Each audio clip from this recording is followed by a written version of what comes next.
Welcome to the Ultimate Dental Podcast, the place where you can learn how to create a dental practice and a business life that you love.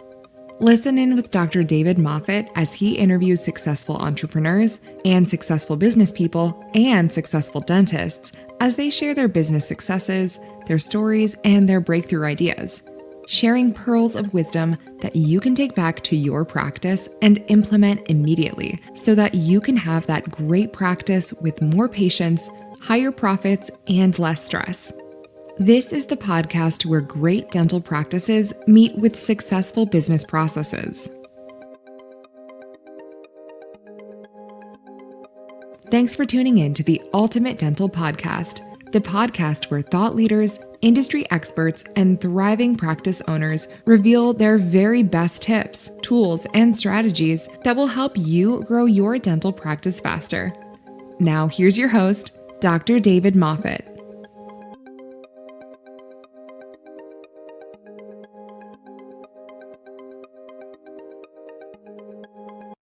Hi, everybody, and welcome to today's episode of the Ultimate Dental Podcast. I'm your host, Dr. David Moffet in Burrawang, New South Wales. It is just gone 10 o'clock on Friday morning here. It gives me great pleasure to welcome to the studio, all the way across the world in San Clemente, California, my good friend, Jack Daly. Jack, welcome to the Ultimate Dental Podcast. Hey, David, it's good to be with you.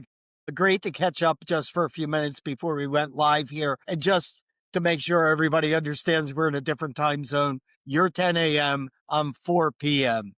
It's just a joy to be with you, knowing your background and your backstory, and both professionally and personally. So I'm looking forward to sharing some things. Yeah. So, Jack, we met, I think, in 2010 or 2011 in Cleveland. You were speaking at a conference put on by John DeJulius, who I had stumbled across and followed and learnt from him on customer service. He provided the missing pieces to the puzzle that I was trying to build. And then through the years, I did a lot of work with John, but I've also followed you, and I think I'm guilty of stalking you on Facebook originally, and then meeting you again face to face in Melbourne at one of your events that just coincided with another dental event I was there. And through social media, we've become very good friends. I've stayed at your home. We've played golf in Australia and in the United States, and I've also seen you speak in Sydney as well as Melbourne, and I've seen you speak in, there was one other town. I met you for dinner in Chicago one time when you were speaking there, and I was good working there as steakhouse. well. Absolutely. Yeah. So with you, it's one of those things, and I think you also witnessed one of my best games of golf at that course that your house backs onto. I played some really good golf there. In fact, I was pumped up on the 18th and overshot the green. I really, I really enjoyed that, but it was a great couple of days. Again, my schedule allowed me a couple of days. I said, hey, I'm going to be in Los Angeles. Can we meet up? And we did. And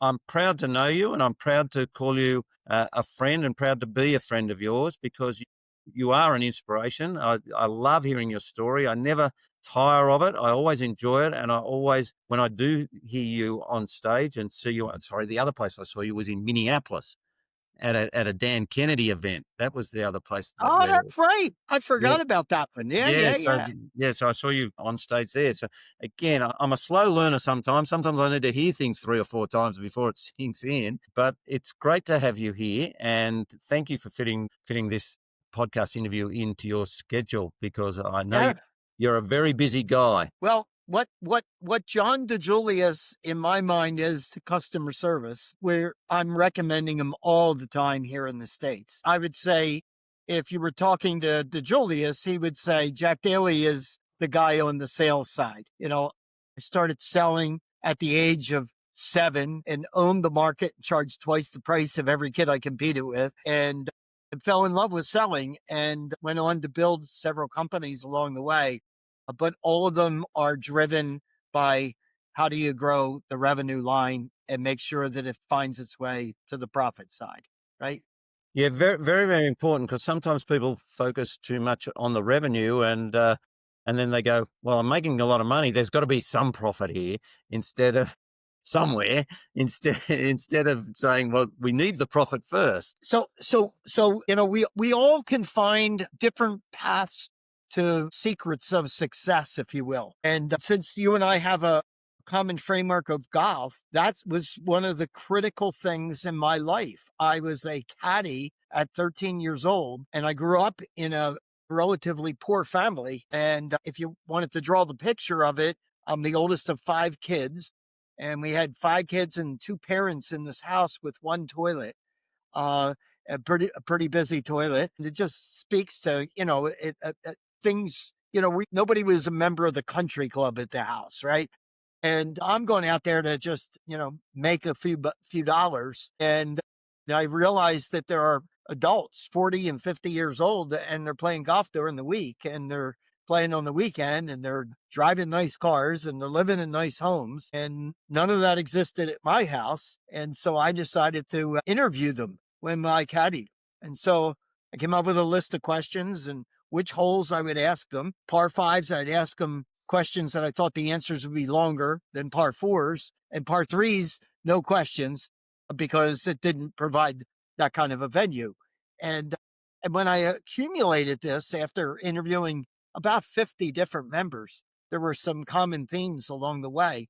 One of them was, it seemed like I had a natural inclination to sell and to be a business owner. And so their warning was, be careful if you go in that direction, because so many businesses don't succeed and they burn through and run out of cash, and they think they're doing business because they're getting the sales, but the rest of the house is not in order. And so I said, well, how do I help myself not commit those sins? And they said, go to school and learn the numbers. I'm a very weird sales guy because I actually have a bachelor's in accounting, a CPA, and a master's in business, and I'm a numbers guy. And so I'm in love with the revenue line as long as it finds its way to the profit side. Otherwise, we're just, well, my story. I've run a lot of marathons. I don't run on treadmill because that's running and going nowhere. And that's a business that has revenue that doesn't know how to make money. That makes a lot of sense about the treadmill analogy. Now, you mentioned at the start that you were in business, or you started in business at the age of 7. That was a paper route. Is that correct? Is that? No, that didn't happen until I was 12. So at 7, so I date myself now because I'm afraid people won't even know what I'm talking about. But I made and sold pot holders. Right. And so you knitted these pot holders that you could put around the frying pan handle so you didn't burn your hand. Today, they got them all fancy and they're like gloves and stuff like that. But these were just little square deals. All the little girls in the neighborhood were making them. And I felt like I could watch TV and sports and do these things. And so I decided to do them. And I would knock on doors of basically moms and grandmoms. And it was like in the States, you're selling Girl Scout cookies. The first Girl Scout you buy 3 boxes from. The second one, you buy a couple. And after a while, you just say, I've got enough Girl Scout cookies, and you turn them away. So that's what was happening to me. They'd say, well, I bought a pot holder from Mary and Sally and Susie, and I don't need any more pot holders. And I'd say, yeah, but you don't have a pot holder made by a little boy. And I know that because I'm the only little boy that makes them. And you got to have at least 1, if not 2 pot holders by a little boy. So do you want 1 or 2? And so they would laugh just like you did, and they'd buy 1 or 2 pot holders. And so what I said was the little girls, they shared the market, but I, the little boy, owned the market. And when you own the market as an adult, what can you charge? Well, you can charge anything you want. So I charged twice the price of every girl that I competed with. And that was my first selling adventure. And then at 12, I went on to do newspapers, and that was another story. 32 customers that I was given from the previous carrier. And a year later, I had 275 customers. It just, selling is joyful. It's so easy. A lot of people find it hard. What are they doing wrong? They're not having fun, and they're not looking at it from the eyes of the buyer. So, people don't want to be sold. I'm that way right now. I've been that way my whole life. I suspect you are too. The characterization is the used car sales guy that you walk in and he tries to sell you something. And he hasn't even asked you what you're looking for. He's just got what you need. It's the one that he's had a hard time selling to somebody else. That's selling for his benefit. All I want to do is figure out is there a need and is there a way that I can take your level of enjoyment in life up a little bit? And so if it was potholders, I made a direct connection between the need and the ease of giving them a potholder. And if it was newspapers, it was being well understood in what's going on in the world. And I'm going to make it really easy for you. You're not even going to have to leave your house. I'm just going to put the paper wherever you want it, front door, back door, in the mailbox, under the mat, and you can count on me in any weather to get you current. And we didn't have the internet back then, and we didn't have all the other means of communication. So the newspaper was the thing. I'll just pause there, Jack, because there'll be people watching this podcast who don't even know what a newspaper is. That's when the news used to arrive first thing in the morning on paper, and you open up and read it. If something happened during the night, it had already been printed, so that would come the next day. So yeah, it's the old way of communicating. But here's the thing, David. I'm glad you paused me there. The concept of selling hasn't changed. Never. No, it hasn't. People do business 60, 70 years ago. People bought from people they trusted and they bought from people they liked. So if that's the way people buy, which by the way is not logical, it's emotional, trust and like, then that's what you should, as a selling professional, try to figure out. How can I get the prospect, the customer, to trust me? And how can I get them to like me? Well, I can get you to trust me if everything that I'm talking about is framed in such a way that it's all about how can I move you to a place that's better than where you are right now. And quite frankly, 30% of my business that comes to me, I give to other people because I think they're a better fit and a better resource.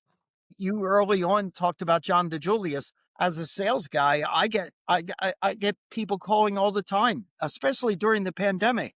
Our customer service people feel beaten down and they could use you, and could you come in and do a day workshop on customer service? And I would say, I could do that, and I've done some of that, but sales is really my thing. But I know a guy here in the States, he's local to you. His name is John DeJulius. He's the best in the business that I know of. And I've got a personal relationship with him.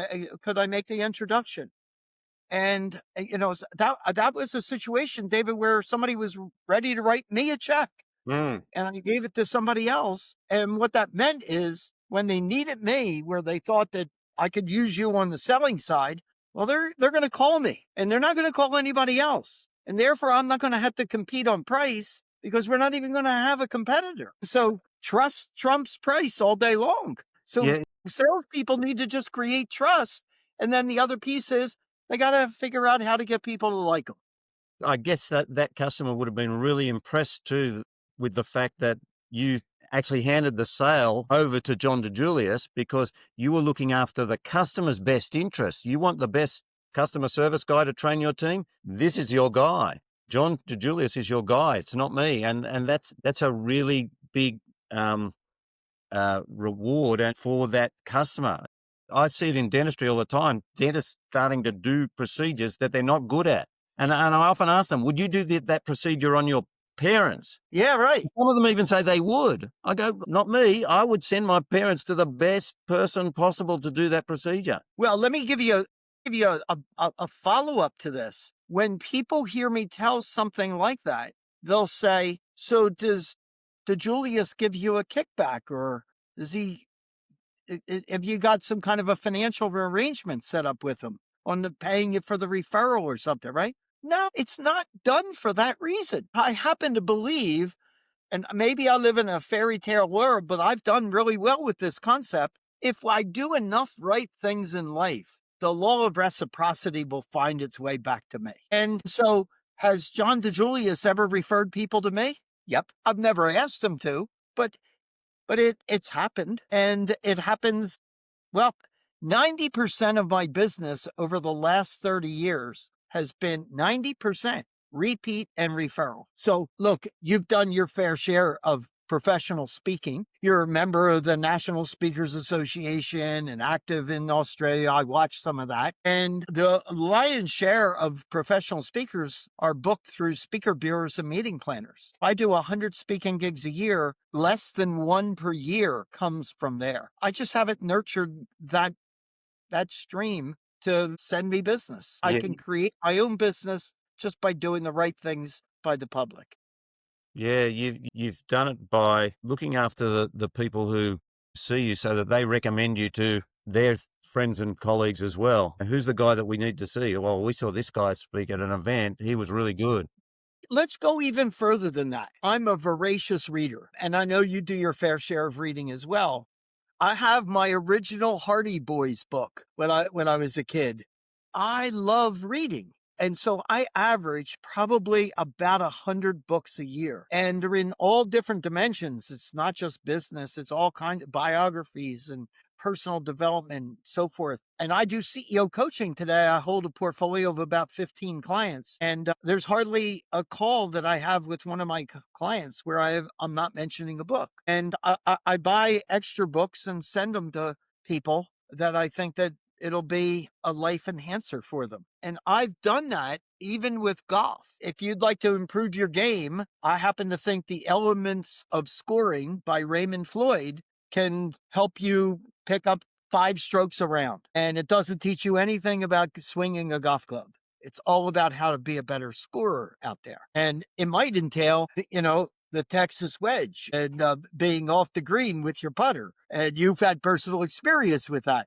And but in the book, he endorses that and gives you the reasoning and so forth. And that's how I ended up putting off of the green from time to time. So when I discover that a customer or a prospect of mine is a real golf fanatic, they'll get a gift from me that's The Elements of Scoring with me writing in there something nice. And a year later, I might find myself speaking to their salespeople on a contracted basis. And the only real connection that we had was a book that I read that I thought they would benefit by. Yeah, I'll have to check my library if I've got a book by Ray Floyd, but I don't know whether it's that one. I better check, because you're right. Constructing. I remember a friend telling me, you must have had a really good game, and I said I missed so many greens. He said, well, that just me. I said I wasn't hitting my irons real well, and he goes, well, you obviously were getting up and down really well because you broke your handicap significantly. And I go, well, and that's the thing about golf. It's not just one facet. You can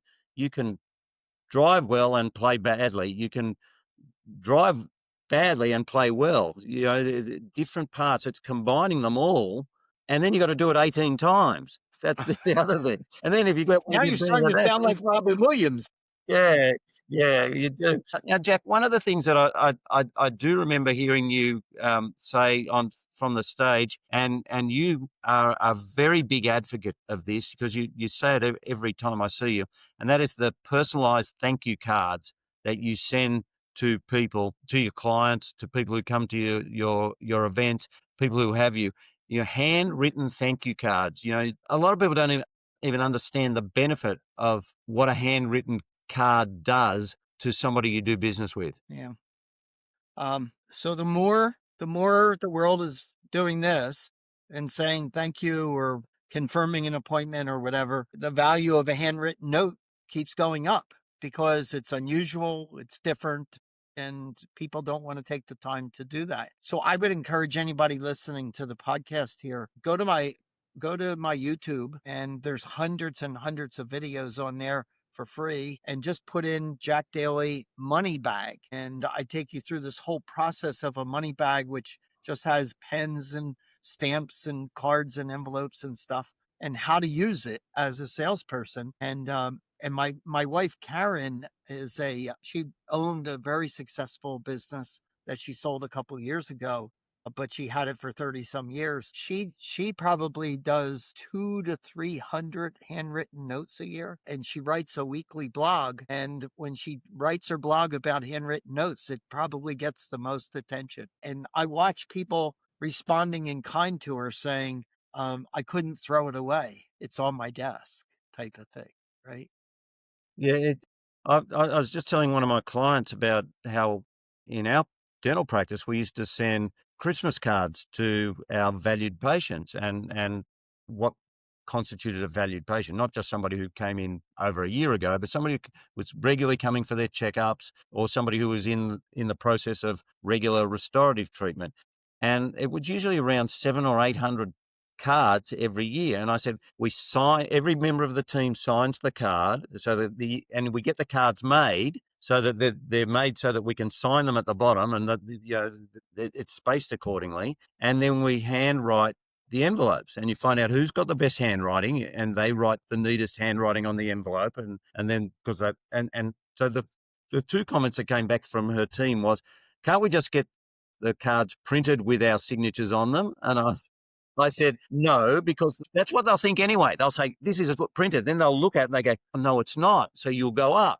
And then the other thing is can't we get labels put on the envelopes? I said, so you want it to look like a bill. They won't get open. And then, so what I did in my office up at home while I was talking to her on the Zoom, I said, see all these books down here? They're Dan Kennedy books about the benefits of handwriting things, and how to stand out in a crowd. And that's what we're trying to do. So now, if you go online, you can search for what the day is that we're celebrating. 165 days a year, each one has a unique celebration aspect to it. So we know February 14th is Valentine's Day. We know March 17th is, St. Patrick's Day. December 25th is Christmas. But every day has something. It's National Hot Dog Day. It's Pizza Day. It's Potato Chip Day. And it's a certain dog day. So as a salesperson, to put smiles on people's faces, go through the 365 days and pick a dozen that you think would bring smiles to people's faces that really you're attracted to personally, and go through that database and send them out with a handwritten note. And maybe you include a bag of potato chips on Potato Chip Day. And if you've got, 500 customers, maybe that only goes to 50 of them, which are the higher valued ones, with a handwritten note. And I'm telling you, if you were to do that 12 times a year with 12 different occasions, you are definitely standing out from your competitors. Yeah, because nobody else is doing it. And that's absolutely.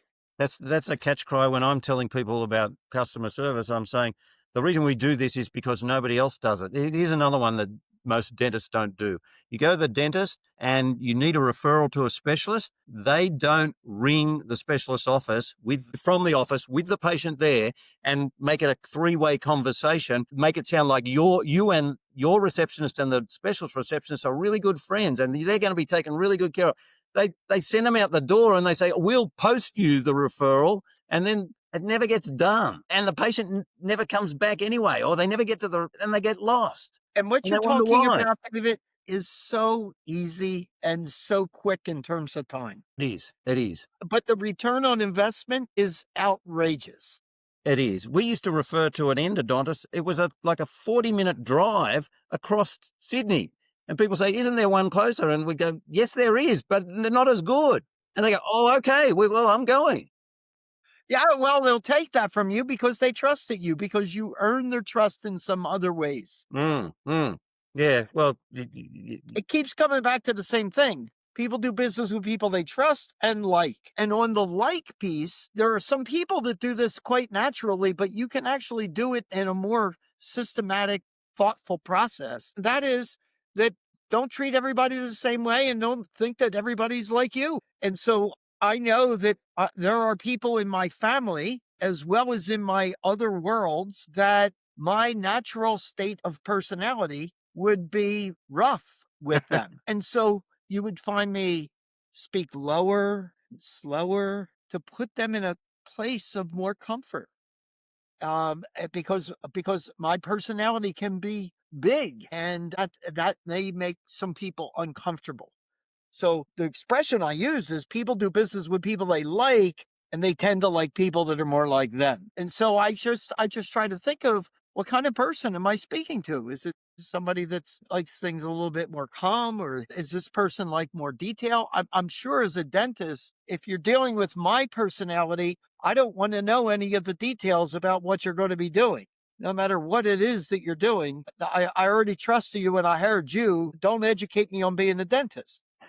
But I can tell you that my first wife, who, Bonnie was with me for 50 some years, and I lost her to cancer. But Bonnie was an analytical type person who wanted to know all the detail and would be uncomfortable sitting in a dentist office without the dentist explaining in detail what they were going to be doing with her. Right. And so that likability factor goes up when you treat a person as they like to be treated. Yeah, they say dentistry attracts analytical people to it to be dentists. And my wife, I learnt this phrase from her talking about our son when he was young. She said, he's not a naughty boy, he just does naughty things. And I say, so that's when I categorize dentists. I say, dentistry is not what I am, it's what I do for a living. I'm a person who just does dentistry. And you're just describing it because you have to match.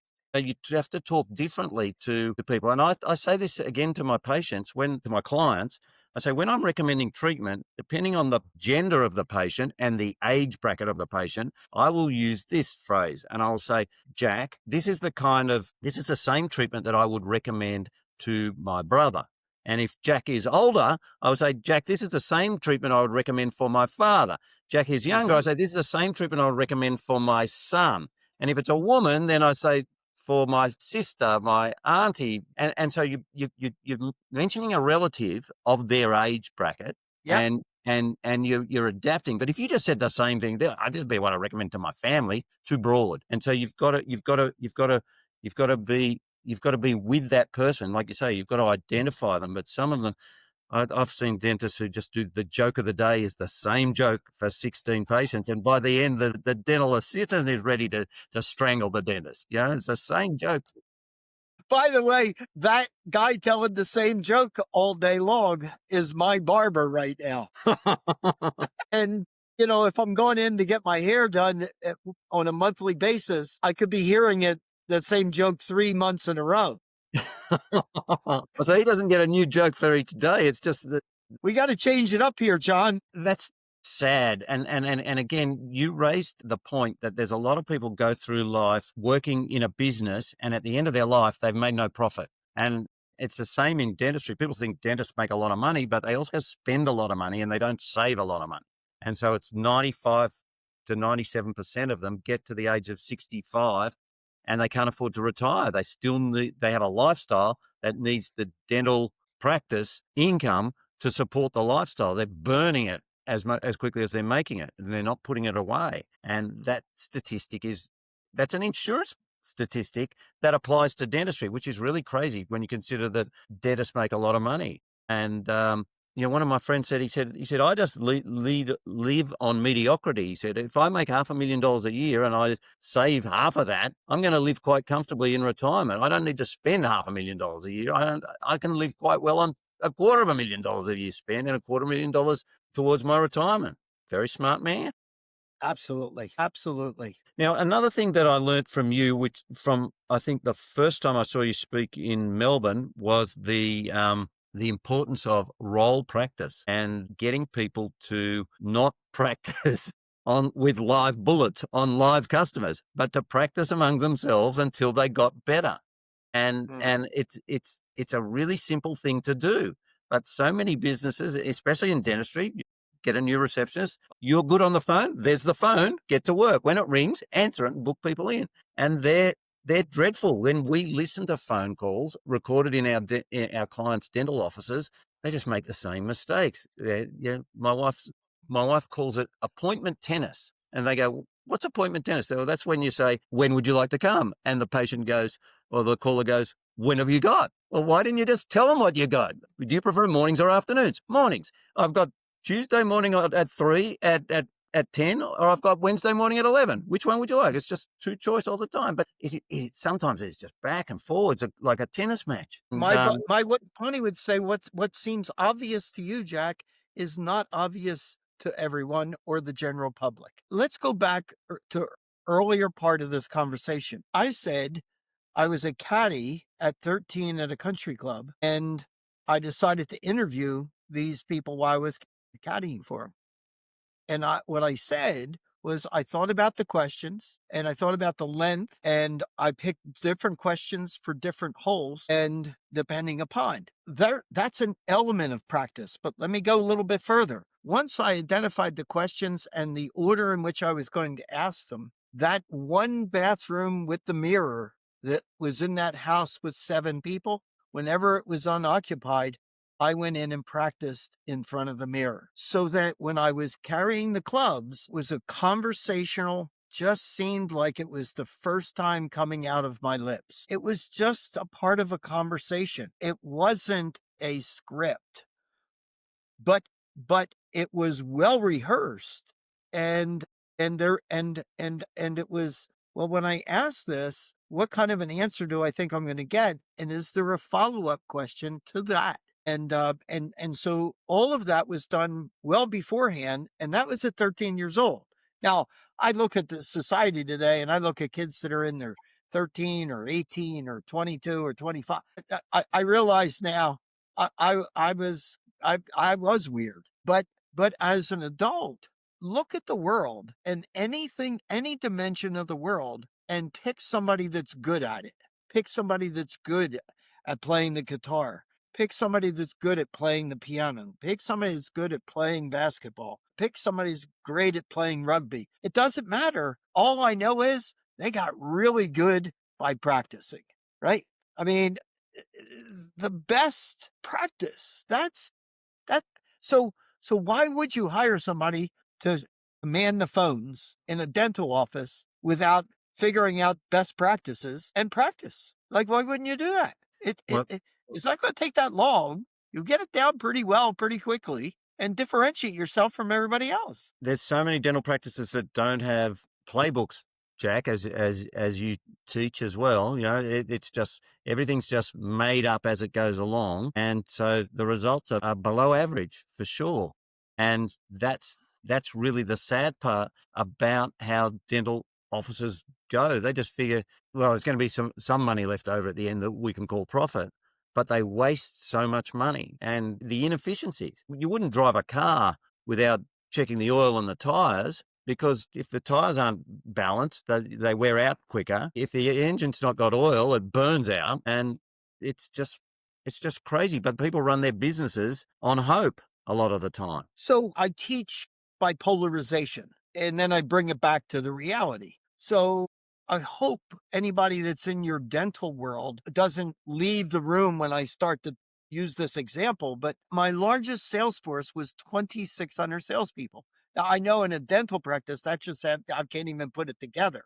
But the point of why I want to bring that up is I used to meet with them in over 100 offices in the U.S. So they would be 15, 20 in an office. And I'd have the same message at each place. There aren't 2,600 best ways to sell this stuff. So wouldn't it make sense to figure out what the best way to sell whatever we're selling, and then practice that best way? It just makes sense. It's so obvious to me, and yet hardly anybody does it. So I wrote this book about a dozen years ago called Hyper Sales Growth. Great book. And it became the #1 seller on Amazon, and actually 2 years ago re-hit the #1 spot again, which is weird. But in it, I made the case that everybody in sales should have a playbook, the best practices. And people called me and said, I'm convinced I need one. How do you do it? And over 90% of the companies did not have one, which meant everybody's doing it a different way. What your Panthers that you're such a fan of? What is the sport? Rugby league. Rugby league. Can you imagine if we just had a team of players and just said, see if we can score and go out and give your best effort? Can you imagine if we said we're going to have a good season this year, we're just not going to practice? It just defies logic. They are a very good example because they won 4 seasons in a row, and then at the start of this season, they dropped their intensity in training and they started trying new things and things weren't working. And then they went back to what had worked and they won 10. They went from last to the preliminary final. They got into the playoffs and then they won 2 of the playoffs and they fell 1 short of the final.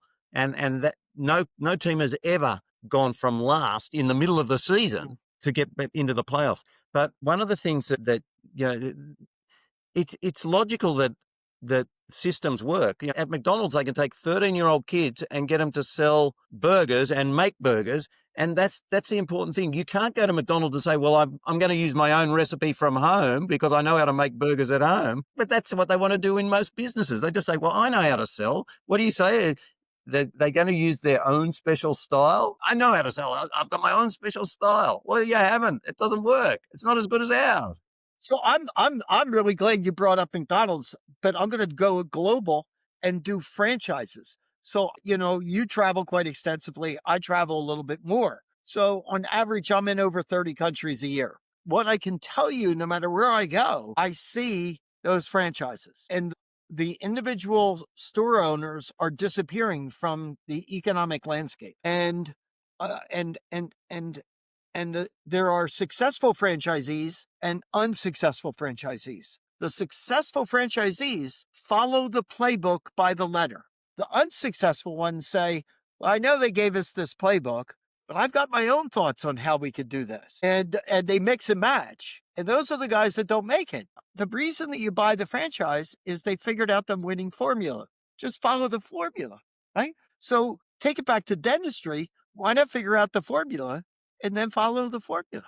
But look, I've had a high priority on my taking care of my teeth my whole life, and it's served me well. And I have my regular checkups, and I'm in 5 times a year for cleanings, and then whatever else is needed along the way. I've also been with several different dentists because I've moved residences many times. In the first 47 years of my marriage to Bonnie, we lived in 23 different residences. So I've had different dental people. There's no commonalities. Everybody's just making it up. They got their own style, as you said. And it's just fascinating to me. It's interesting. In fact, when I met you for that game of golf in Tasmania, which was, again, as a result of a post you put on social media that you were going to be, I think it was Tuesday here, and you said, "I'm going to be playing golf in Tasmania on Friday." And I was in Sydney and I'm going, "Hang on, I'm playing golf in Tasmania on Friday." And we were playing at the same course, just at different times. So we played together. But when I turned up, you had just gotten off the phone to Bonnie and then you rang her back because her dentist has been in California, had been to one of my courses, and I knew him and he knew me. So that's a very small world application, but it also shows sometimes that the cream does rise to the top. You would probably find that you're seeing the same people at the same conferences year in, year out, learning what's new, how do I refine, how do I get better? No question about it. And the word stalker does come up, right? But I have people that come to me and tell me, "This is my 3rd time here, but each time I come, even though you're saying pretty much the same thing, I'm finally getting it."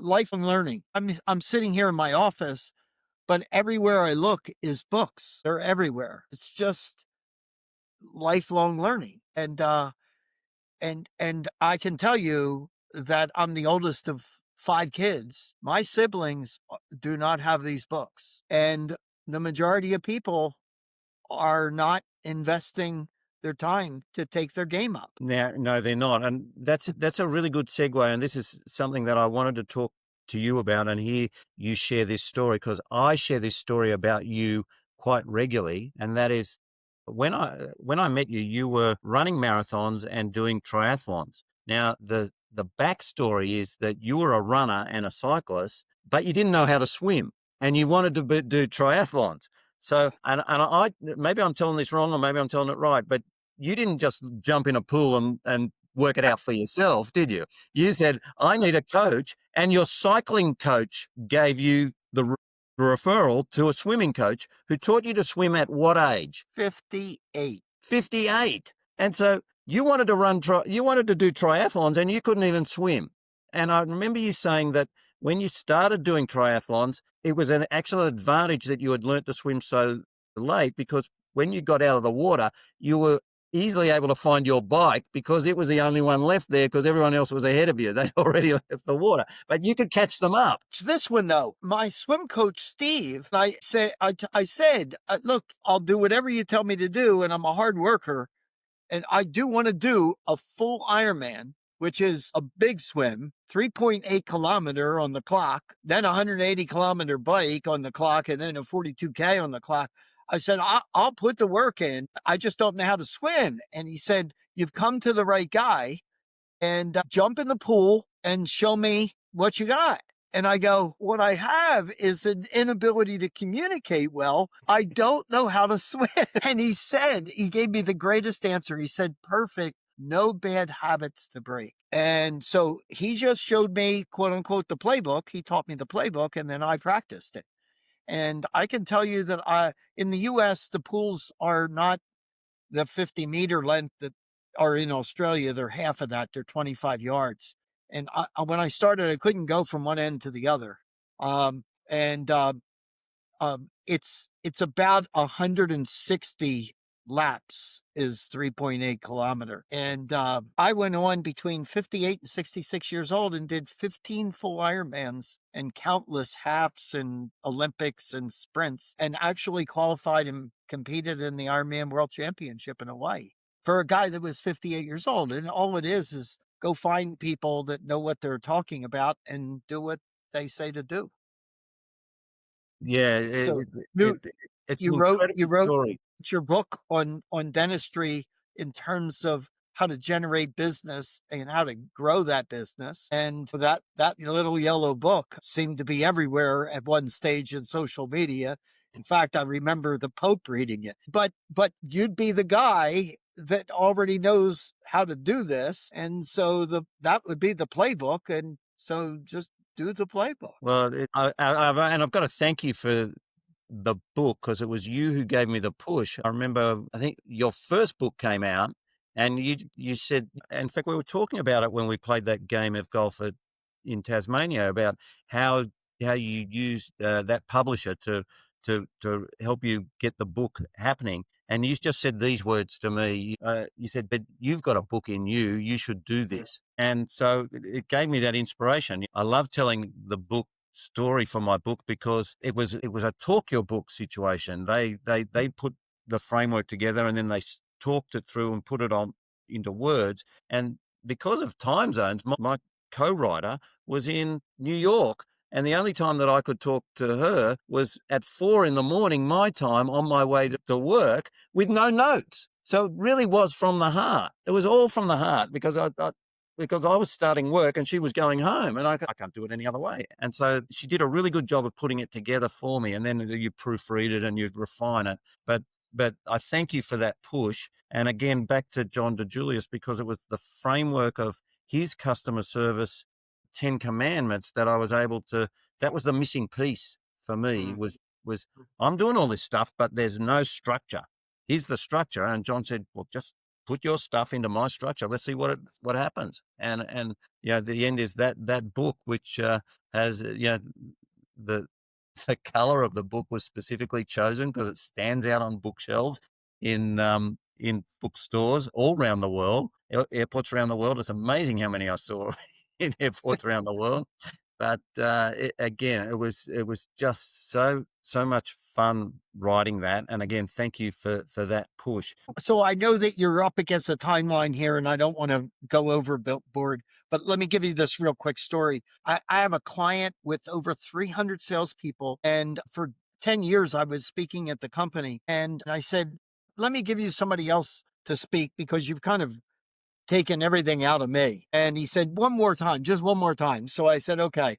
So we had all 300 salespeople come to New Orleans at an annual sales conference. And I wanted the top 10 salespeople in the company that year to get on stage with me. I decided to interview them in front of everyone. And my first question to everybody was, how long have you been in the industry? And how long have you worked at this company? 3 of the 10 people said They had never been in the industry till they joined the company, and that was their first year in the company. And I said, how do you get on stage and be in the top 10 out of 300 when there are people in this audience that have been in the industry for 20 or 30 years and in this company for 15 or 20 years? And they said, they started giggling. They said, well, they had this thing they called the playbook. And they said, if you do what's in this playbook, you can't help but be successful. Now, there were people in that audience who had a lot more experience, but refused to do what was in the playbook because I already have my way of doing business. And my bet is that in the dentist industry, those guys exist, that the playbook is your yellow book and they've got their own style. Oh, Jack, it's sad. I'm on a mailing list when dental practices come up for sale, and sometimes they put the turnover of the practice in the email, and I look at it and I think 25 years, the 30 years these guys have been in a practice, and they're doing less than what I was doing 25 years ago. And I'm going, they've flatlined. They've seriously flatlined, but they've robbed themselves of the opportunity of a comfortable retirement. They've robbed their family of the opportunity of a comfortable life by not being the best that they can be. And you're right, the books are out there. It's been said that you can find the books that will help you be successful. But if somebody gives you a book and says, this is how to succeed in my company, wouldn't that be the shortcut that you want? Or, as you said with my Ironman, there's coaches. Yes. When I was doing triathlons, I had 6 coaches on just my triathlon sport. I had 14 overall in my life. And so I had a swim coach, a bike coach, a run coach, an overall triathlon coach, a strength coach, and a nutritionist coach that would give me best practices to perform at a best performance level. And so, people were like, how could he be doing what he's doing at 58, 59, 63, 65, 66? Well, I've got this team that's given me the shortcuts all over the place. I don't need to figure it out. People have been fixing teeth, taking care of teeth for a long time. This isn't new. Yeah, but they're figuring it out for themselves. Yeah, just watch the tennis. Federer, Nadal, Djokovic, they've all got multiple coaches. Right. Yeah, Right. Coaching is just so And I important. don't know.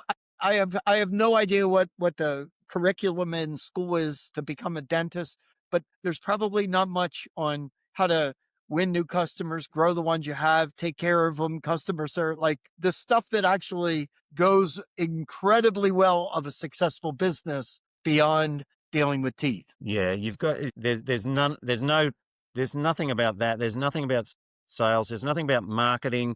There's nothing about HR. There's nothing about investment. It's just about being a mechanic. Gerber says it so well in his E-Myth book, a technician. That's Yeah. all the education is, how to be a technician and not how to be a successful business owner. And now we're seeing the demise of, or the reduction in private practices, that personal relationship in dentistry between the owner of the business and the customer, because of the DSOs and the insurers running the service, and people don't even know the names of the people that are doing their teeth anymore. Who's your dentist? I don't know. Doesn't his name appear on your credit card bill every time you go? I don't know. We could talk for hours, Jack. This has been great, and you're right. I do have an appointment with my daughter, and I'm not as disciplined as you about scheduling appointments with my family. Them having to contact my assistant to make appointments, and I know that in your heyday, that was how you used to organise your social life, your family life. It's still going on. It's still going on. You want to talk to me? Book a time. Yeah, but I do have a meeting with my daughter today, and I appreciate your time. It was great catching up. Yeah, it's been good. It's been you were down here recently, and we saw you about 3 or 4 years ago. 3 years ago. Yeah. Yeah, and it was. Tell Jane I said hi. Yeah. Well, Jane's been responsible for the restoration of our house, or the renovation and the garden, and the garden's finally coming. It's taken longer to do the garden than it has to do the home, which is interesting. But Well, at least you're back in it. yeah, it's nice to be in it, and it's nice. She's found a quote. Somebody said, the thing about a home is that the garden makes the home, and she says, I'm now experiencing that, having lived in it for 2 years while it was just really a war zone outside, and now planting and paving, and it's really starting to come good. Jack, it's been great. If anybody wants to get in touch with you, what's the best way? JackDalySales.com. Okay, and Daly is DALY. Don't put any of those extra letters in there. I almost bought a vanity plate for the car. No I, no E. DALY. JackDalySales.com. That's easiest. I like that. I say the same with my name. There are 6 different spellings of Moffet. Mine is the rarest, but you don't need an extra T on the end to make the T sound. There's no extra T in profit or bucket. Listen, see ya. Yeah, thanks, Jack. It's been great. Thanks so much. Okay, cheers.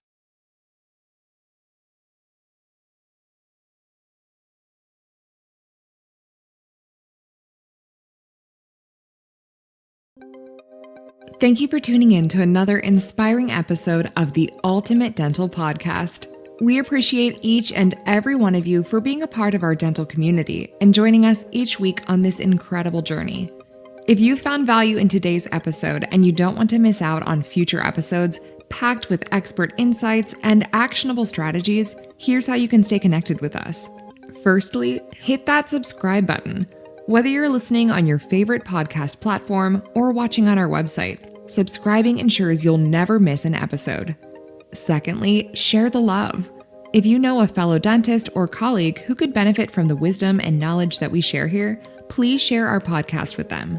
Also, please share the podcast on your socials by simply clicking on the social icons wherever you view or listen to this podcast. Together, we can all do our bit to elevate the dental profession. And finally, stay engaged with us. We love hearing from you. Your questions, comments, and feedback fuel our mission to provide the best content for your professional growth, your personal growth, and for your practice growth. Remember, your journey to creating a dental practice and a business life that you love is our mission, and we're excited to be your trusted guide along the way. Thank you for being a part of the Ultimate Dental Podcast. Until next time, keep smiling, keep striving, and keep on tuning in to the Ultimate Dental Podcast.